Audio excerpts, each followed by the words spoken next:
Hi everyone, welcome back. Today I'm going to show you how to cut a tenon to fit the mortise that we cut out yesterday. Okay, so cutting out a tenon, we need a steel ruler, we need a tri-square, tenon saw, very important, our mortise gauge, and our smoothing plane or bench plane. But before we start, we'll talk a little bit about safety. So while doing any job at home, no matter how simple, always take the little safety precautions that is needed when you're working. So very, very important, protect the eyes, safety glasses, and if you're using any kind of residual dust, like using a sander or anything like that, dust mask, very important. Okay.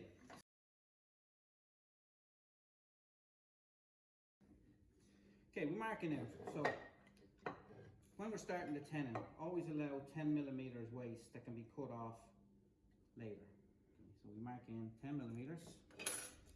Using our tri-square, just go over it again. We use our thumb on the inside, fingers on the outside, index finger on the blade, push it up to the line, draw your line. X's indicate waste, and we continue that line all the way around.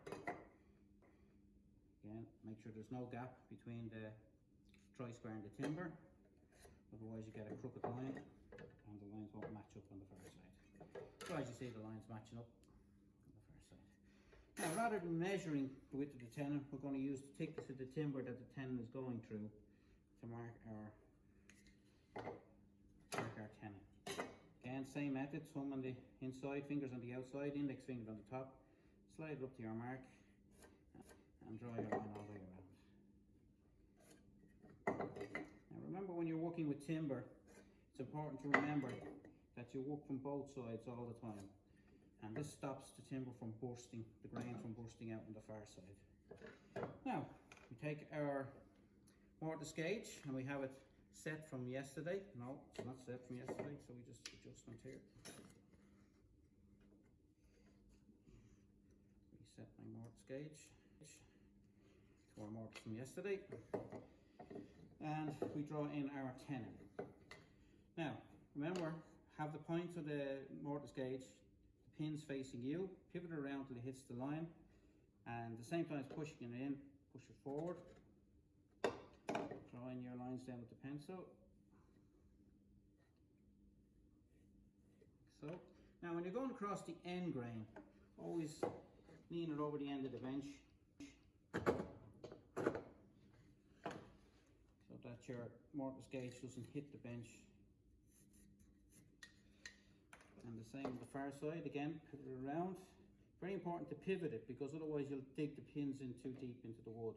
So pivot it around till it barely bites the timber, same time as pushing it in, push it forward. And again, mark it in with your pencil.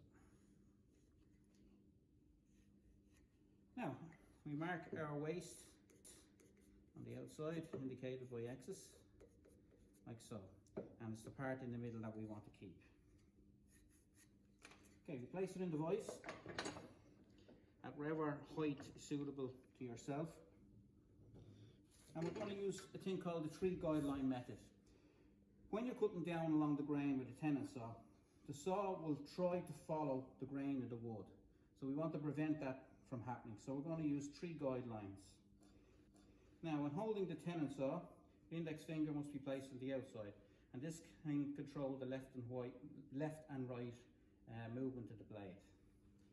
When you're starting your cut, use your thumb or your finger, whichever you prefer, to guide the blade and pull the blade towards us out 3 times. Once, twice, twice. Now try to cut on the waist side of the line, that's the side with the X's on it, so that you don't make the tenon too thin. Now, my saw can't slip around now because I've made that little notch by pulling the saw towards myself 3 times. I'm using my second hand on my first hand, and I'm going to cut down to the 10 millimeter waistline. Don't lean on the saw, let the saw do the work, and stop. Then I'm going to tip the piece over and do my second guideline down along my mark here. Again, cut on the waist side of the line. Don't lean on the saw, let the saw do the work. And stop. I'm going to turn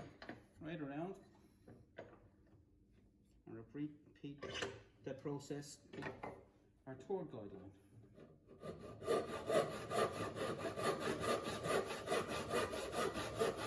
And stop.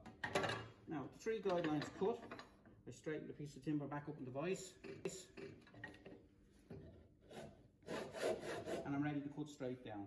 A bad habit to get into is putting your hand underneath the saw like that, which is I see all the time in the classroom.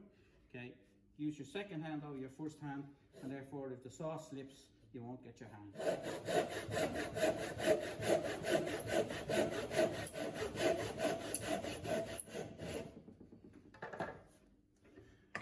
Now, turn sideways on the bench, and we cut off the shoulder. Again, pull the saw, use your thumb to indicate the line. Pull the torches out 3 times to make a small notch so the saw won't slip around. And off we go.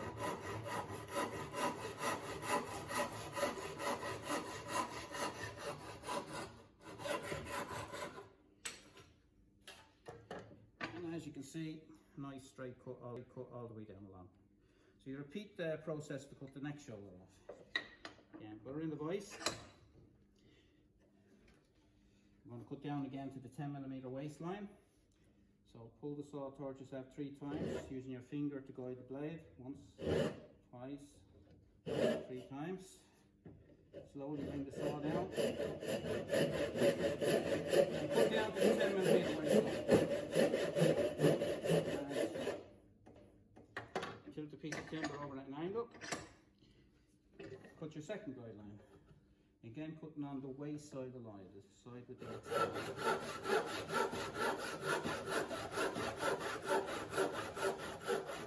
Nice and gentle. Remember, if you lean on the saw, the teeth dig into the timber and it makes it more difficult to cut. The tenon saw has this brass back on it, which is the correct weight for the saw so that you don't have to lean on it. So remember, don't lean on the saw, you won't get so tired. Put your toes right on. Straighten it back up. And we're ready to cut down with the 3 guidelines.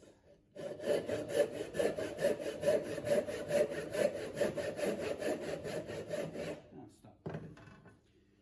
And around in the vise and cut off the second shoulder. Again, using your thumb to guide the blade. Once, twice, 3 times. Makes a nice little notch the blade to sit into, so it won't slip around.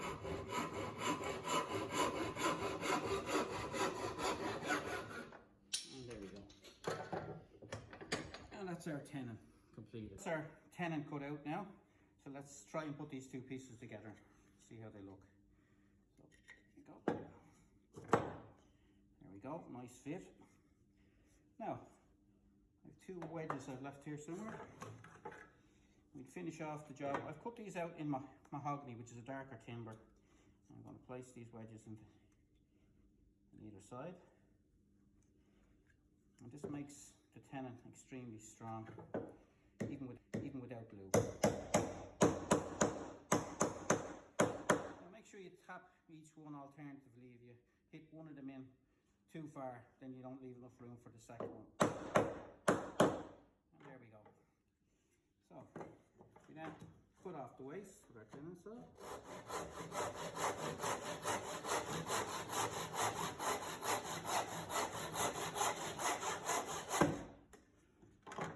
And there we go. And you can clean her off a little bit down with your plane.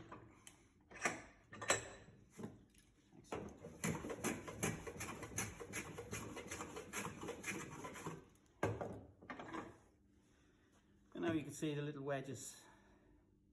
When the wedges are in place, it turns the tenon into a dovetail shape, which means it can't pull back out again.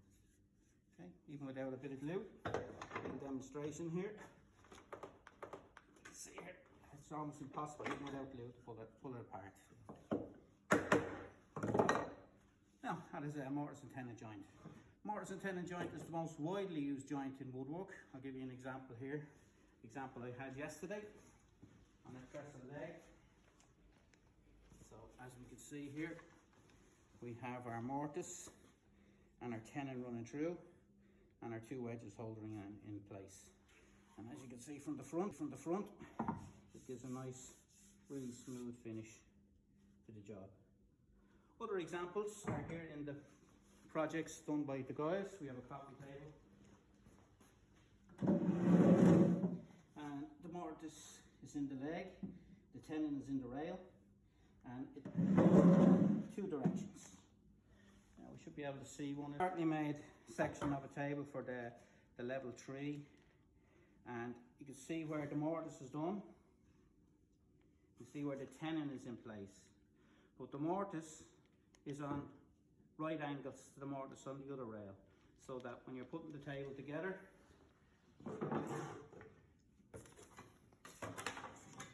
the rails will actually meet at 90 degrees. So that just goes to show you how a mortise and tenon joint is used.